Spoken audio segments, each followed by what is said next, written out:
할렐루야, 오늘도 말씀으로 시작합니다. 사사기 3장 7절부터 11절입니다. 이스라엘 자손이 여호와의 목전에 악을 행하여 자기들의 하나님 여호와를 잊어버리고 바알들과 아세라들을 섬긴지라.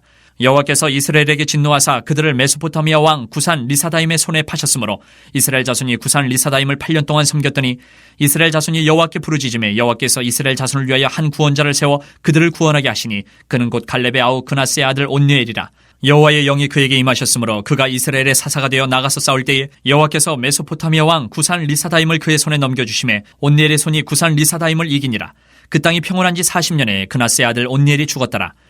오늘 드디어 첫 번째 사사가 등장합니다. 7절에 보면 이스라엘 자손이 여호와의 목전에 악을 행하여 라는 말이 나오지요. 새로운 사사가 나타날 때 매번 나오는 말이니까 기억해 두시면 도움이 될 겁니다. 이스라엘은 안식하기 위해서 가나안 땅에 들어간 것이죠. 그런데 안식은커녕 8절 대적에 의해 지배당하면서 무려 8년간 고난의 세월을 보내고 있습니다. 우리는 코로나 1년 조금 넘었는데도 얼마나 힘이 듭니까? 그런데 8년을 시달리고 있으니 얼마나 고통스러웠을까요? 하지만 9절 이스라엘이 드디어 하나님께 살려달라고 부르짖으니까 하나님께서 한 구원자 사사 온니엘을 세우셔서 이스라엘을 구원하시고 40년 평화의 시대가 열리게 됩니다.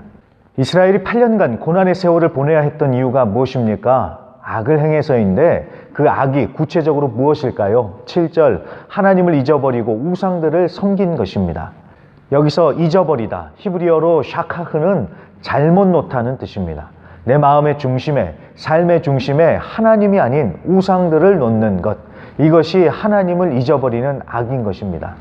정신없이 바쁘게 살면서 하나님을 정말 까맣게 잊어버리는 것도 문제지만 하나님을 무시하고 모른 척하는 것도 큰 문제입니다. 하나님을 잊어버리는 순간 다른 우상들에게 끌려가는 것입니다. 오늘도 나와 함께 하시는 하나님을 잊지 않기를 부탁드립니다.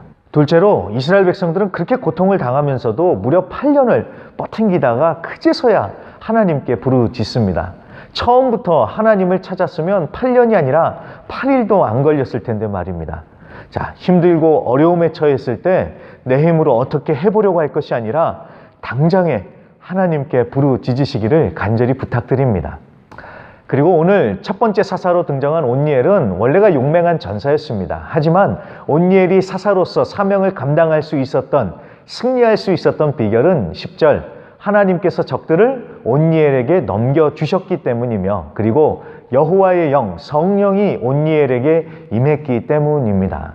전쟁은 하나님께 속했다는 것을 반드시 기억해 주시고 승리하기 위해서는 성령의 충만함을 받아야 합니다.